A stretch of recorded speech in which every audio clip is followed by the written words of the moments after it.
A pregnant wife went to visit her friend in her new apartment and will never forget what happened when the elevator stopped on the 8th floor. The November heat in Atlanta was the kind that wrapped around you like a damp, heavy blanket, thick and unrelenting, pressing against every pore until breathing felt like an effort. The sun glared mercilessly off the high-rise windows of Sarah's brand-new condominium, on the 14th floor of a sleek, modern tower in the heart of Midtown, turning the entire living room into a shimmering greenhouse that seemed to trap every ray and throw it back tenfold. The air carried layered scents, the greasy, salty aroma of fried chicken wafting up from the food truck permanently parked below on Peachtree Street, the acrid bite of exhaust from the endless river of traffic, the sweet, almost cloying perfume of peach cobbler drifting out of someone's open window a few floors down, and beneath it all, that sticky, unmistakable southern humidity that made clothes cling and skin glisten. Jessica paused in the doorway of the apartment, one hand braced against the frame, the other resting atop the massive swell of her 8-month pregnant belly. She wiped a fresh sheen of sweat from the back of her neck with the heel of her hand, feeling the droplets roll slow and deliberate down her spine, tracing the curve of her back until they pooled uncomfortably at the waistband of the loose, light blue cotton sundress she'd chosen because it was one of the only things left that still fit. 8 months pregnant, and she barely recognized the body she now inhabited. The belly round and heavy as an overripe watermelon straining against the fabric, breasts swollen and aching with every breath, lower back curved permanently backward in a painful arch to counterbalance the impossible weight, ankles so swollen that the thin straps of her worn leather flip-flops had left deep, angry red indentations that throbbed with every heartbeat. Every breath felt shallow, every step a conscious, deliberate negotiation with gravity.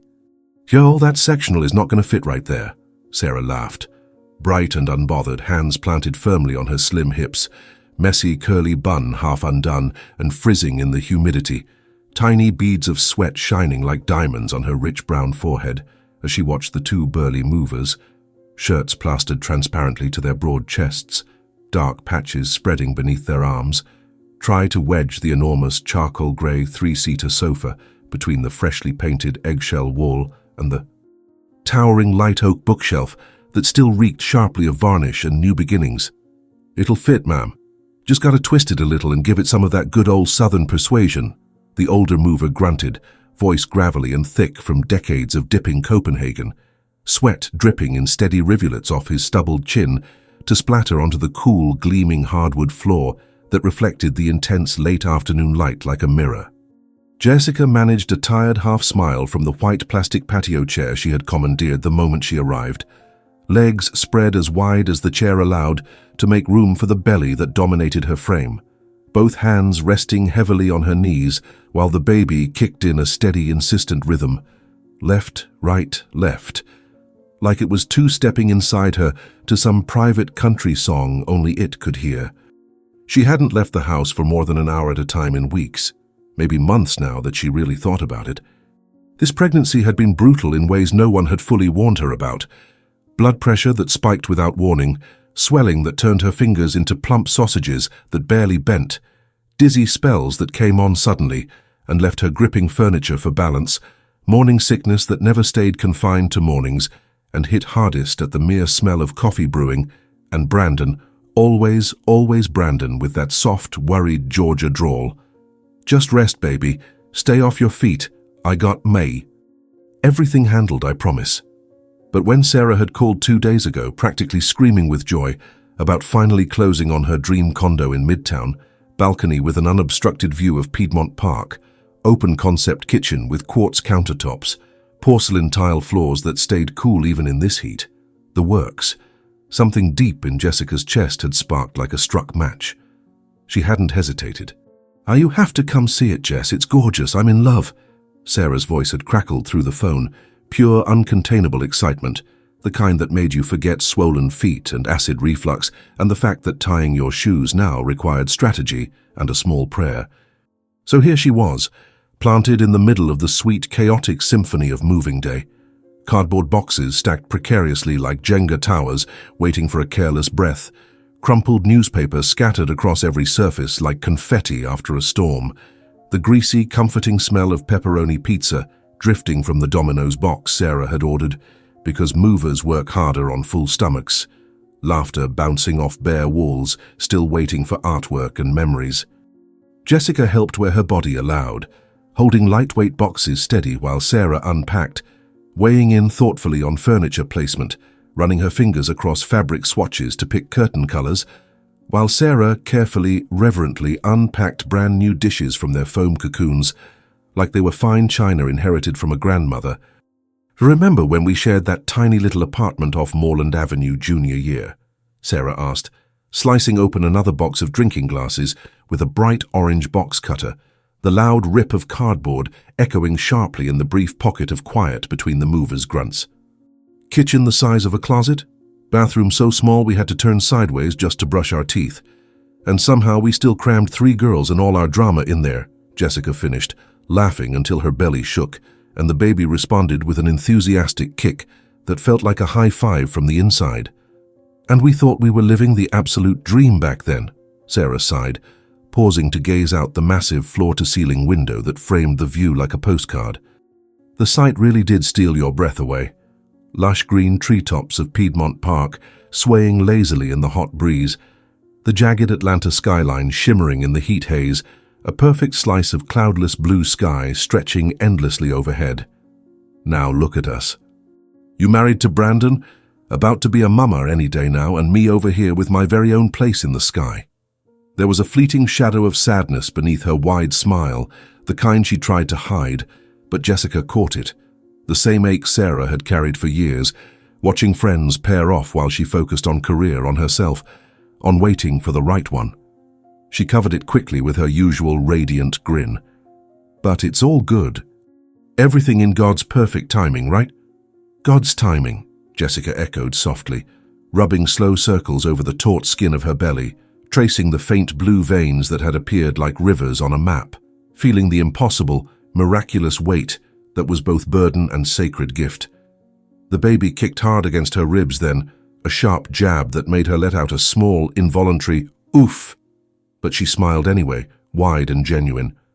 Even with the constant heartburn that felt like fire in her throat, the lower back pain that never fully eased, the pee every 20 minutes routine that had her mapping every public restroom in the city, this was real.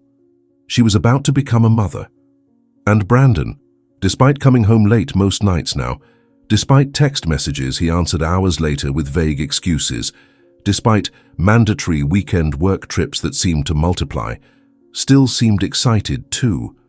He kissed her belly every single night without fail, pressed his lips gently to the stretched skin, and whispered in that low, reverent voice, "Daddy's right here, little man. I can't wait to meet you." She clung to those moments with everything she had, replayed them like a lifeline whenever doubt crept in. Hours slipped by in a blur of loud laughter, opened boxes, furniture being shoved and rearranged a dozen times, the apartment slowly filling with the mingled scents of hot pizza, fresh paint, and new beginnings. When the sun finally began its slow descent, painting everything in the room in strokes of peach and gold through the bare windows, Jessica felt exhaustion hit her like a Mack truck barreling down I-75. "Girl, I think I got to head out," she said, pushing herself up slowly, laboriously from the plastic chair, both hands supporting her lower back as every vertebra screamed in protest, the baby shifting its weight as if offended by the movement. "Already? The pizza literally just got here. Extra cheese, your favorite, I made sure," Sarah protested, wiping her hands on a paper towel already stained with grease. "Next time, I swear, I'm wiped out. Gotta get home. Put these elephant legs up on about 6 pillows and sleep for 12 straight hours if this little linebacker will let me." Sarah crossed the room carefully, stepping over crumpled newspaper and scattered styrofoam peanuts, and helped Jessica stand, her hands gentle and supportive under Jessica's arms, mindful of the belly that made every movement feel precarious. "Thank you for coming. Seriously, this was 1,000 times better with you here. I needed my best friend today." "Are you kidding? I loved every single second. Your place is absolutely stunning, Sarah. You worked so hard for this. You deserve it all and then some." They hugged hard, the kind of hug that carried 15 years of history. Late-night talks until dawn, tears soaked into each other's shoulders, secrets locked tight between them like treasure. Jessica shuffled down the bright, quiet 14th floor hallway, her flip-flops slapping softly against the shiny new floor, feet dragging a little because every step felt like wading through molasses. The whole building smelled proudly of fresh paint and new construction, that crisp, optimistic scent of a place that hadn't yet been lived in, hadn't yet absorbed heartbreak or joy. She pressed the elevator button with a puffy, swollen finger, shifted her heavy purse higher on her aching shoulder, felt another trickle of sweat slide between her breasts and soak into the cup of her bra. The digital display counted down, slowly, maddeningly. 10, 9, 8. Ding. The doors slid open with a soft, mechanical whoosh, and in that exact, terrible second, Jessica's entire world shattered into a million jagged pieces that would never fit back together the same way. You know those moments when you think it's just a regular day? Hot and ordinary, helping your best friend move into her dream condo, laughing about college memories, feeling the baby dance inside you like it hasn't a care in the world, and then, without any warning at all, the floor drops out from under you and you're in free fall? Sometimes life doesn't send a memo. It doesn't give you a courtesy call. It just hits you with the force of a freight train. And what Jessica was about to see inside that elevator wasn't something any heart, especially not an 8-month pregnant heart swollen with hormones, love, hope, and blind trust, should ever have to witness. The doors parted slowly, agonizingly, like the world itself had switched to slow motion. And there he was. Brandon, her husband of 3 years.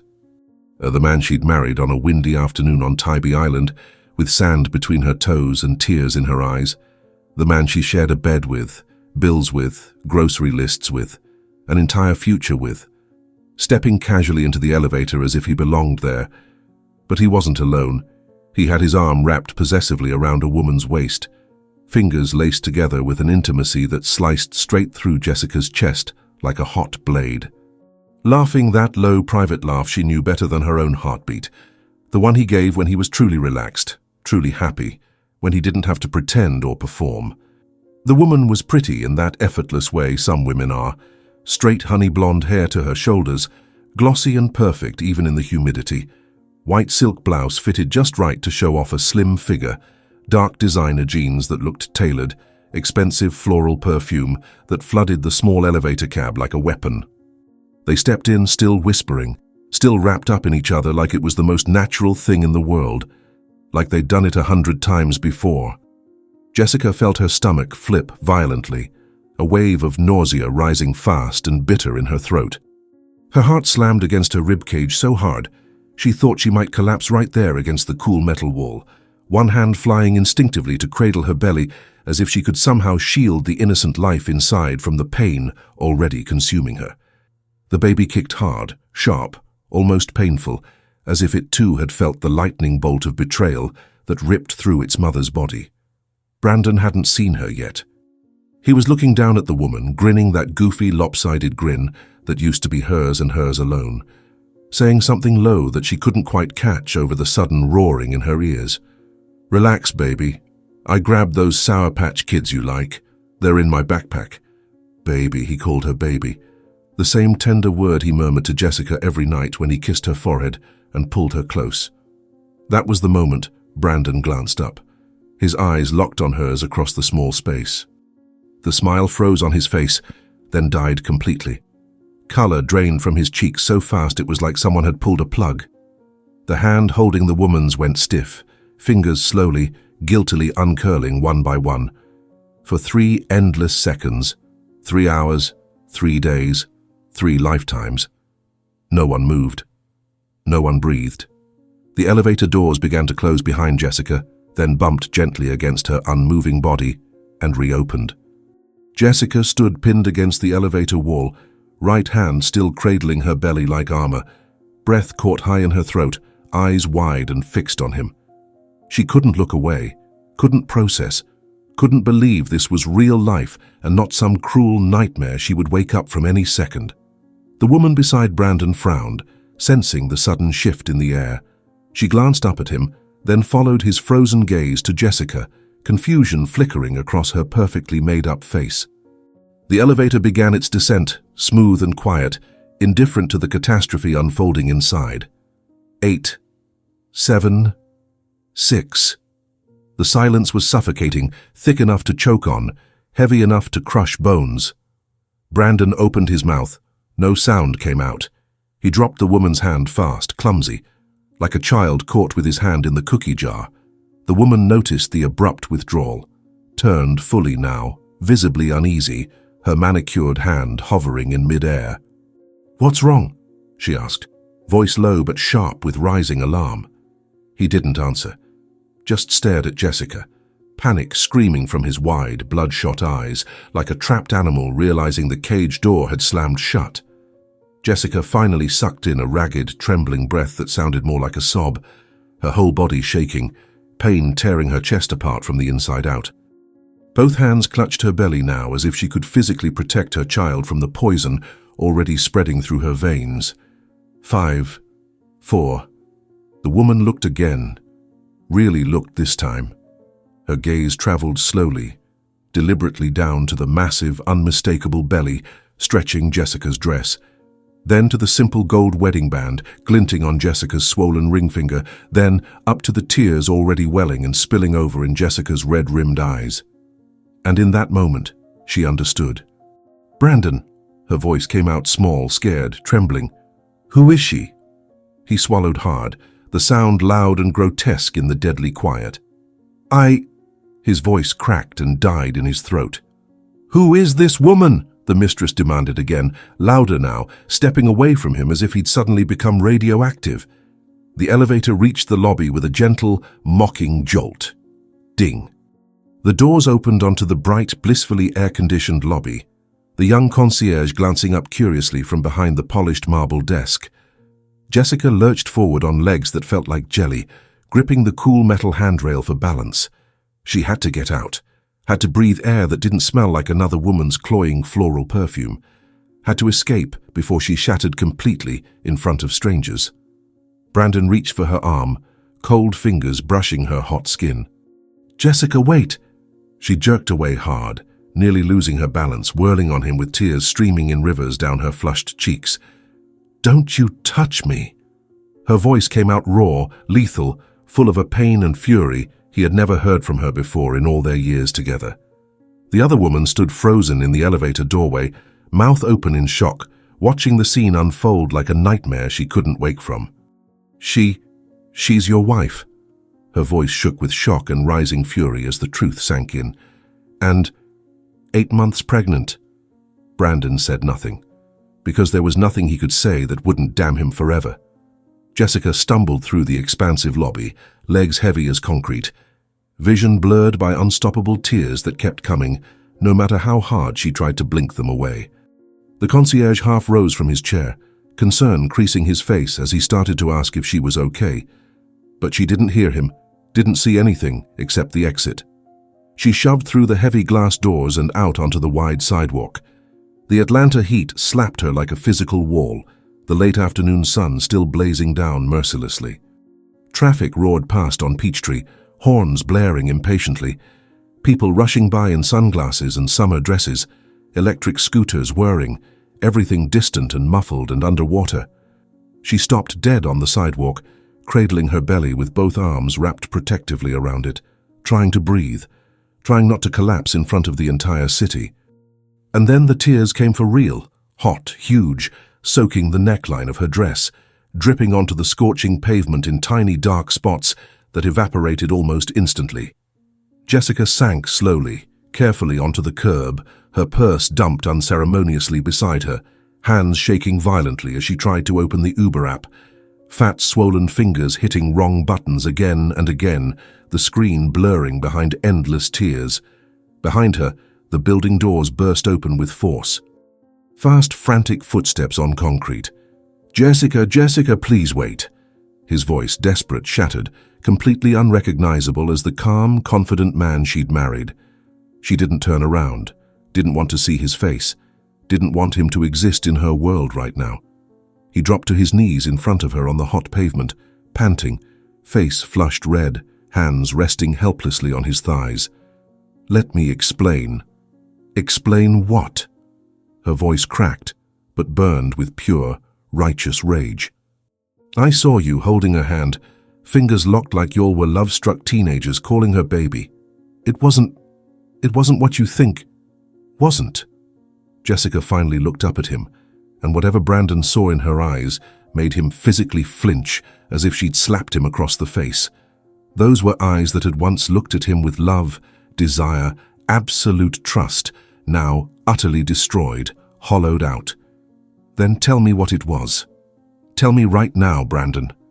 He opened his mouth, closed it, opened it again. Nothing came out, because there was no version of this story that saved him.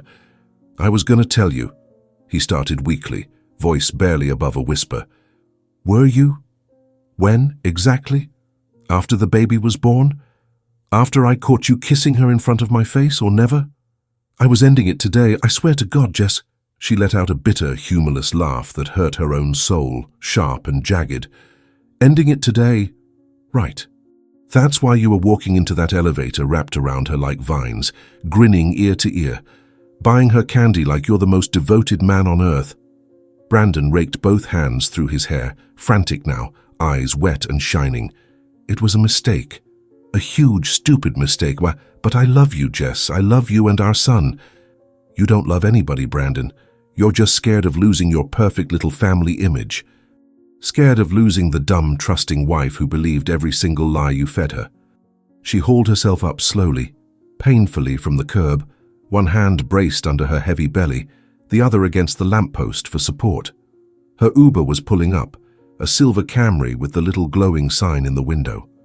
"I'm going home, and you don't touch me. Ever again. You hear me?" "Jess, I said don't touch me."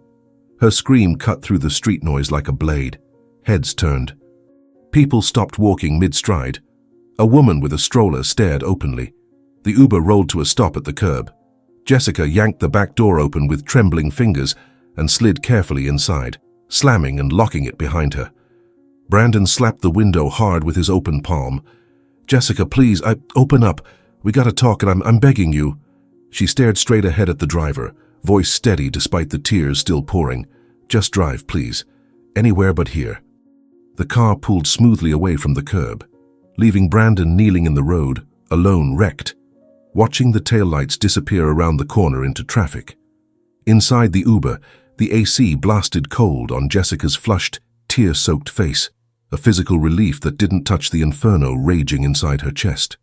She tried slow, deep breaths, but the air wouldn't come fully. It caught on sobs she was fighting to keep quiet. The driver, older black gentleman with a neat grey beard and kind eyes behind wire-rimmed glasses, glanced at her repeatedly in the rearview mirror, concern etched deep into the lines of his face. "You all right back there, sweetheart? Need me to stop somewhere? Drugstore, hospital, police station?" She just shook her head numbly, wiping tears with the back of her swollen hand, trying not to sob out loud in front of this kind stranger. He didn't push further. Just reached over and turned up the radio softly, an old Otis Redding ballad about love and pain, and sitting on the dock of the bay, cruelly fitting in its melancholy. Jessica leaned her head against the cool window and closed her eyes, but the images looped mercilessly behind her eyelids. Brandon stepping into the elevator with that private smile, not meant for her. His fingers laced so comfortably with another woman's. That smile aimed at someone else. His voice soft and intimate. "Relax, baby."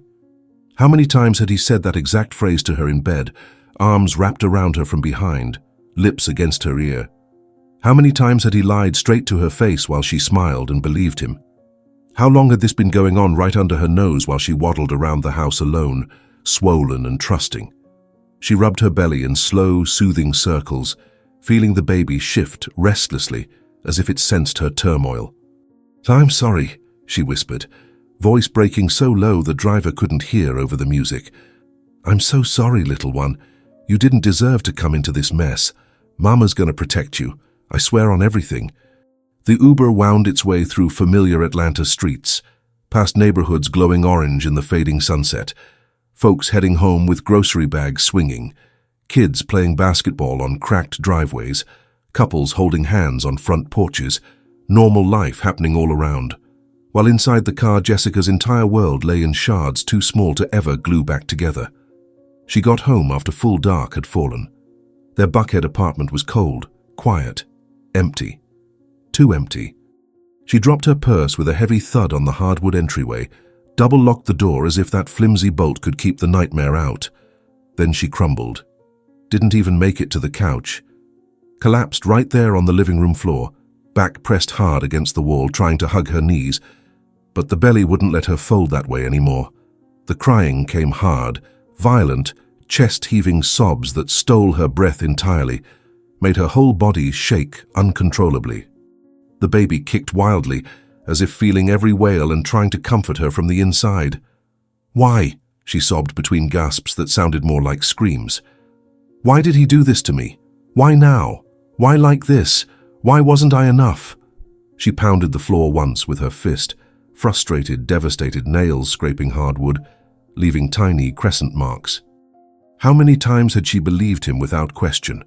How many times had she called herself paranoid, hormonal, crazy for even wondering? "Baby, it was just a late meeting. I'm sorry." "Sweetheart, my phone died at the office." "Honey, I'm exhausted. Let me sleep, okay?" And she'd swallowed every lie whole, smiled, kissed him goodnight, and gone to sleep believing she was safe. It took nearly an hour to drag herself up from the floor, legs numb and tingling, face swollen almost beyond recognition.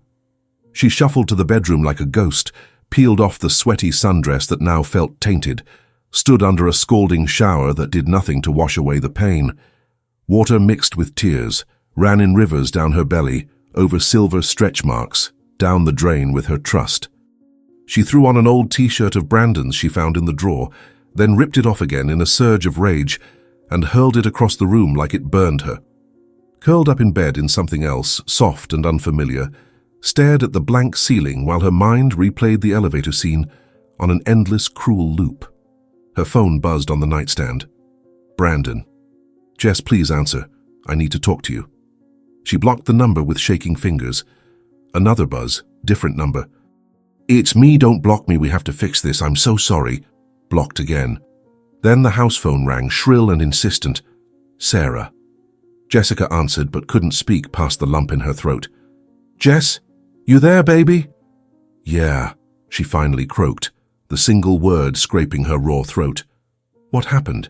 Brandon just showed up at my door banging like a madman saying you caught him with another woman in the elevator. Is it true? Tell me it's not true." Jessica closed her eyes. Fresh tears spilled immediately. "Yeah, it's true." A sharp, vicious curse from Sarah that would have made their mamas clutch pearls. "That son of a bitch, that absolute bastard.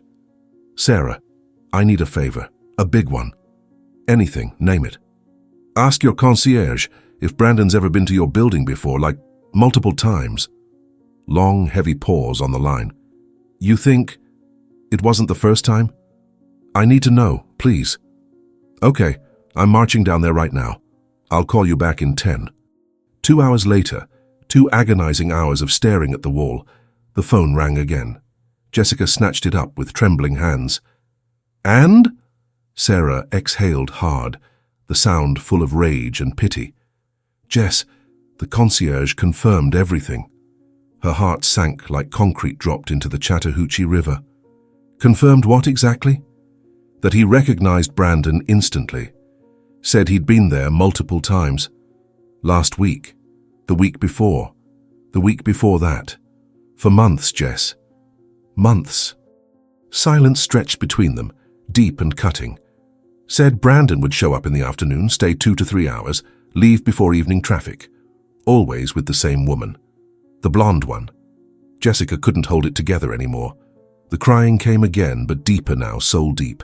The kind that rearranges your insides. Because now she knew without a shadow of doubt. It wasn't a fling. It wasn't a mistake. It wasn't a one-time slip he regretted. It was routine. It was habit. It was deliberate choice again and again and again. The betrayal had roots, long, deep, ugly roots that had been growing while she carried his child. Sarah kept talking, trying to comfort, cursing Brandon creatively, promising vengeance and wine and whatever Jessica needed. But Jessica didn't hear most of it. She hung up eventually, curled on her side in the dark, arms wrapped protectively around her belly. "It's going to be okay," she whispered to her son, voice shattered into 1,000 pieces. "I promise, we're going to be okay." But right then, alone in the dark, she had no earthly idea how. The next morning, Jessica woke aching everywhere. Head, heart, back, feet, eyes nearly swollen shut from crying, skull pounding like the worst hangover of her life. She glanced at Brandon's empty side of the bed. He hadn't come home, or maybe she hadn't let him. She dragged herself to the kitchen, made chamomile tea she didn't drink, sat staring at the steaming mug as if it held answers. The intercom buzzed harshly. She shuffled over, already knowing. "Hello? Jess, it's me. Please let me up. Please let me explain. I'm begging you." Brandon's voice, rough, exhausted, pleading, nothing like the confident man she'd fallen for. "No. Jess, please." "I said no." She hung up. He kept buzzing. Over and over and over until her nerves were raw. Finally, bone-tired and empty, she buzzed him in just to make the noise stop. 2 minutes later, he stood in the doorway looking like hell itself. Same clothes from yesterday, wrinkled and sad. Eyes bloodshot and puffy. Unshaven shadow across his jaw. Smelled like despair and cheap motel soap. "Can I come in?" She stepped aside without a word, arms crossed protectively over her belly. Brandon walked to the middle of the living room, hands hanging useless at his sides, shoulders slumped. "Jess, I messed up. I know I messed up bad. But it wasn't what you think, wasn't?" She crossed her arms tighter. "Then tell me what it was, Brandon. Tell me what I saw with my own 2 eyes." He swallowed hard, Adam's apple bobbing. I met her a few months ago. At work. We started talking, and I don't know how it happened, but it did. It just happened. Months," Jessica repeated, voice trembling with fresh rage. "Months, Brandon. While I was here pregnant, sick as a dog, handling everything alone, you were with her, touching her, calling her baby. It wasn't like..." "Then what was it like?" The scream tore out of her so deep it scared even her, echoing off the walls. Brandon physically stepped back, hands up in surrender. "I was going to end it. I swear to you. You were ending it the day you walked into that elevator wrapped around her, calling her baby, buying her damn candy." He had no answer, because there was none that wasn't a lie. "You know what the concierge told Sarah?" Jessica continued, voice dropping colder now, sharp as broken glass. "That you'd been there dozens of times. Dozens, Brandon. That wasn't a mistake. That was a choice. Every single day you woke up and chose her over me and your son. I chose you too. I'm here, aren't I? I'm standing here fighting for us. Because I caught you. If I hadn't walked into that elevator yesterday, you'd still be lying, still cheating, still making a complete fool of me while I sat home growing your child." Brandon dropped to his knees right there on the living room hardwood, sobbing like a child. "I love you, Jess. I love you. I don't want to lose you, don't want to lose my son." She looked down at the man she'd loved with every cell in her body, the man she'd chosen, trusted, built a life with, and felt nothing but cold, hollow emptiness. "You already lost us," she said, voice steady and final. "The day you decided to hold her hand, the day you decided to lie to my face, the day you decided I wasn't enough." He kept crying, head bowed, shoulders shaking, but she turned away, walked to the window and stared out at the city that suddenly felt foreign. "Pack your stuff and get out. Jess, get out." He stumbled up eventually, went to the bedroom, shoved clothes into a duffel bag with shaking hands, came back out sniffling, stopped in front of her one last time, eyes red and pleading. "I'll change. I swear on everything. I'll be the man you deserve. Just give me a chance." Too late. He walked out slowly, closing the door softly behind him as if slamming it would make the finality worse. And Jessica was alone, truly, completely alone for the first time in years. She sank onto the couch, rubbed her belly in slow circles, took a shaky breath that still hurt. "We're gonna be okay," she whispered to her son. "We're gonna be okay." But she didn't believe it yet. That afternoon, after hours of staring into space, Jessica made a decision that felt like taking her life back into her own hands. She wasn't going to drown alone in silence. She wasn't going to let Brandon walk away unscathed while she carried all the pain. She opened her phone with purpose, searched, Family Law Attorney Atlanta Best Divorce Custody. Dozens of names popped up. One caught her eye immediately. James Carter, Esky. Family Law, High Asset Divorce, Custody.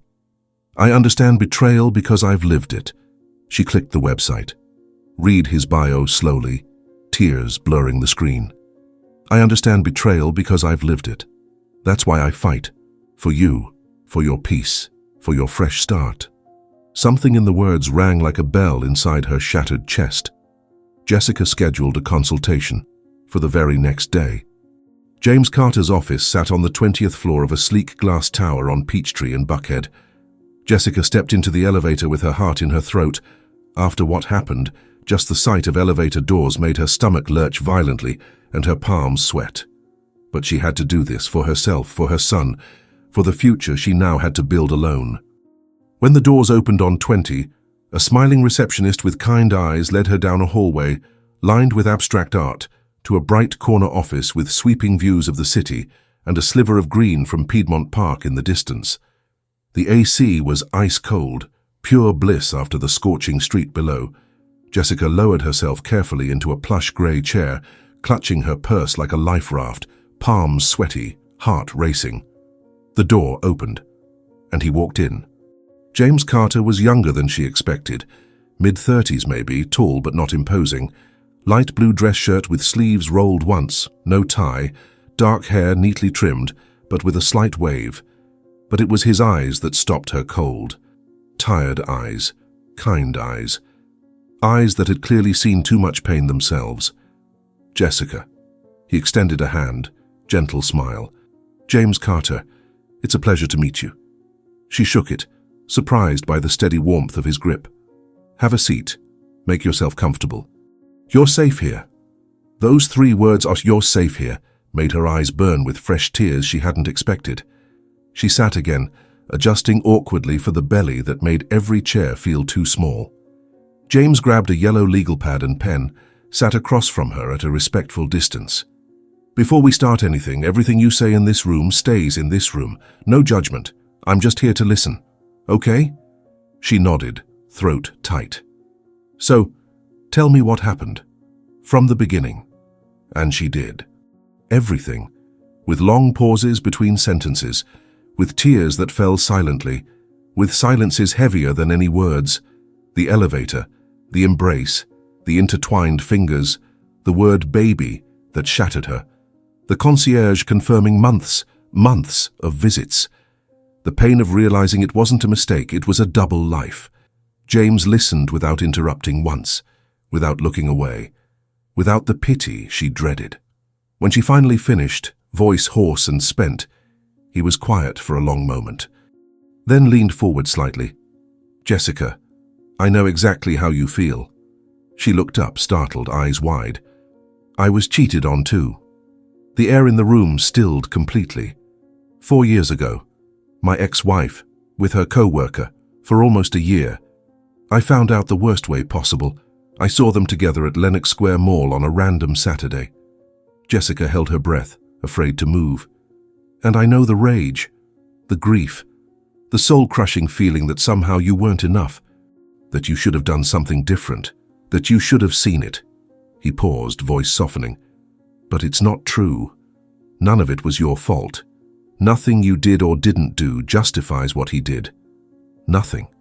For the first time in days, a tear fell that wasn't pure pain. It was relief. Being seen. Being understood by someone who had walked the same fire. James continued, voice steady. That's why I do family law now.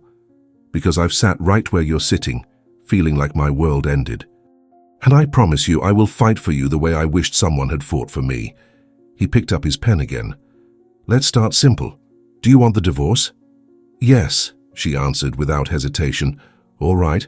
Custody of the baby? Full custody, sole legal and physical. He can have supervised visitation if the court insists, but I want final say on everything. James wrote it down carefully. Shared assets, condo, cars, retirement accounts. Condos in both names, his truck too. Joint savings, some investments. Perfect. We'll inventory everything. I'll need documents, marriage certificate, proof of residence, bank statements last 12 months if you have them, titles, retirement account statements. Jessica nodded, mentally cataloguing even through the fog of exhaustion. Does the affair affect anything legally in Georgia? James sighed, setting his pen down. Georgia is a no-fault state, so adultery itself doesn't change property division much anymore. But it can matter for custody if we show neglect, prioritizing another relationship while his pregnant wife was home alone and high risk. That weighs heavily with a judge, especially when the child is this young. He met her eyes directly, unflinching. But winning on paper isn't the most important thing, Jessica. The most important thing is you walking out of this hole, with your peace, your dignity, and your son safe and loved. Tears threatened again, but she blinked them back. You deserve that, and I'll move heaven and earth to make sure you get it. Jessica managed a tiny, shaky smile, the first since that cursed elevator. The consultation lasted almost 2 hours. James explained every step patiently, filing timeline, discovery, temporary orders, mediation possibilities, child support guidelines, asset division formulas, visitation schedules, if any.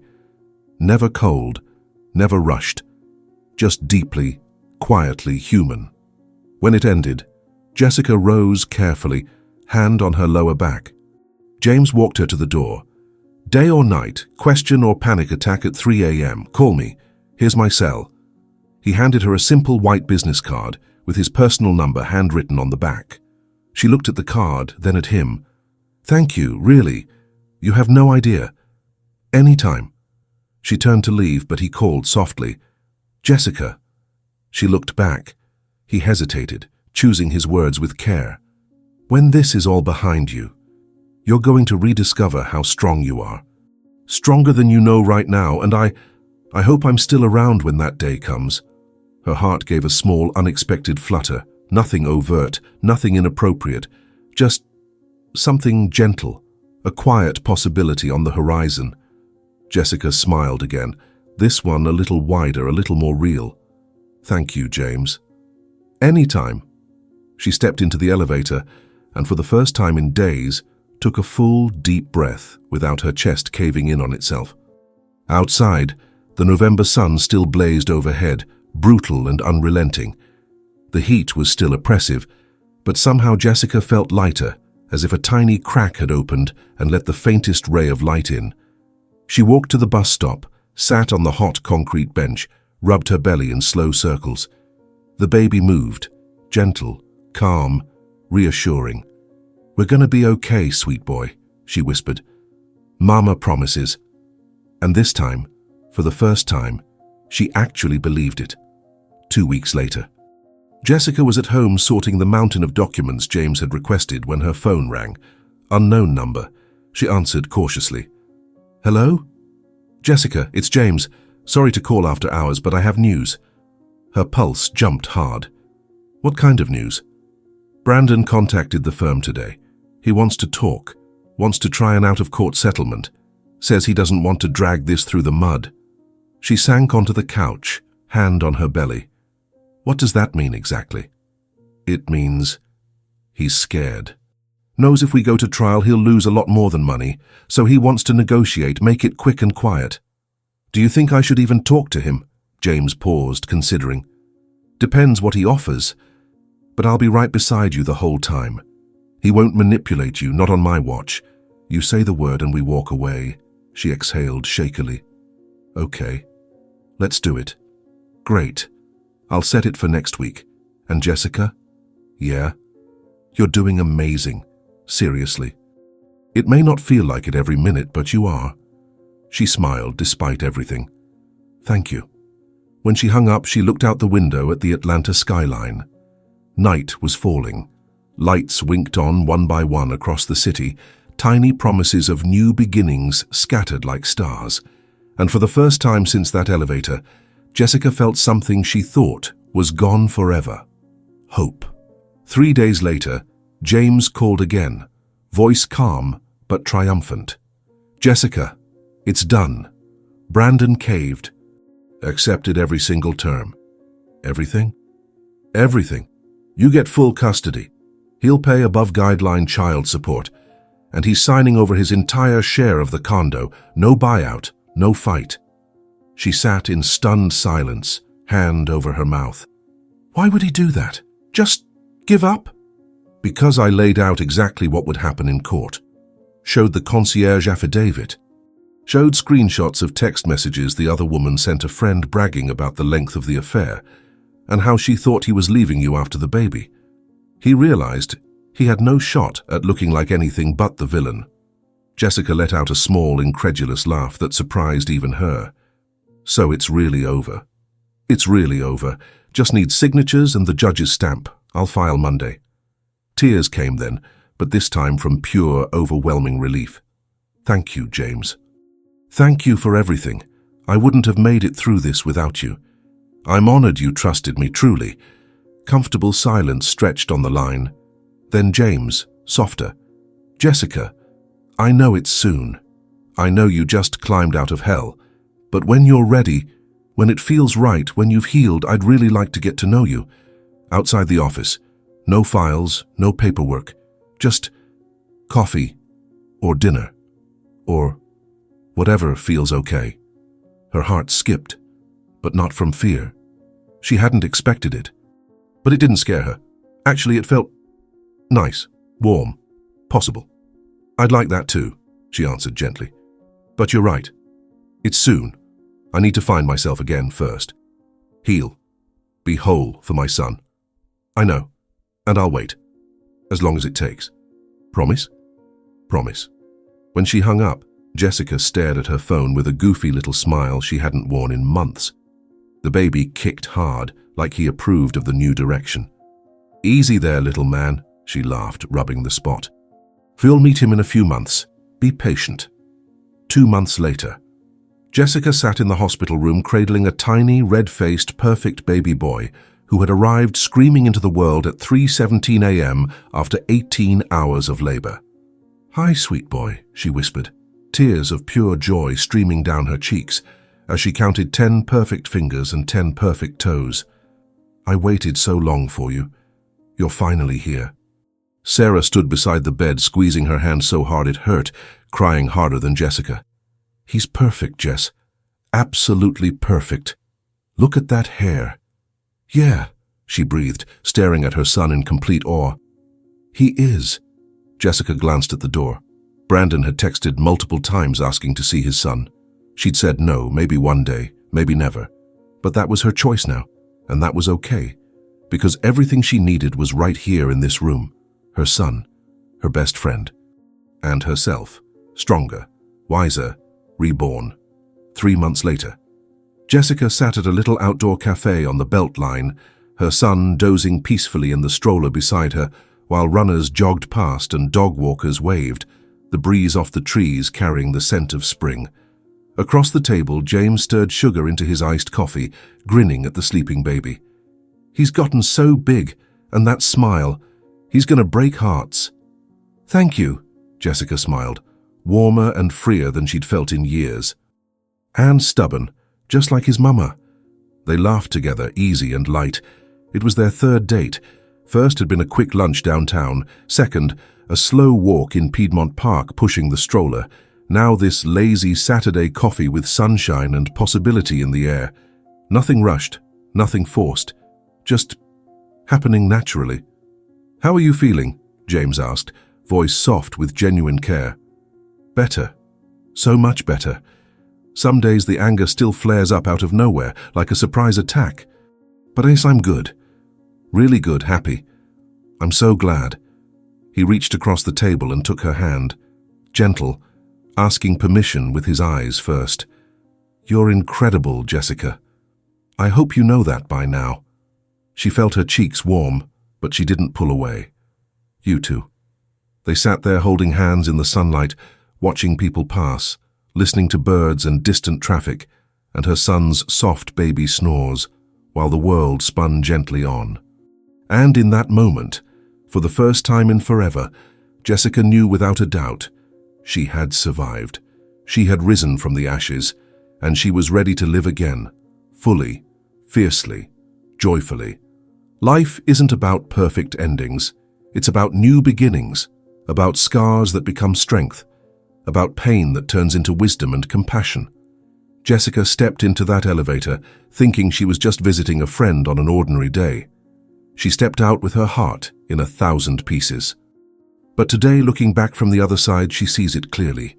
That was the day her real life began. The day she discovered she was so much stronger than she ever imagined. The day losing everything became the first step to gaining the world. And James? He wasn't a knight in shining armor riding in to save her. He was just a good man who'd been broken too, who understood that real love means patience, respect, and waiting for the right time, no matter how long it takes. And Jessica? She didn't need saving anymore, but she chose to let James be part of her joy anyway. And that, my friend, that makes all the difference. If you've made it this far, thank you so much for following this story. If it touched you in any way, leave a like, subscribe to the channel, and turn on notifications so you don't miss the next stories. And tell me here in the comments, have you ever been in a similar situation?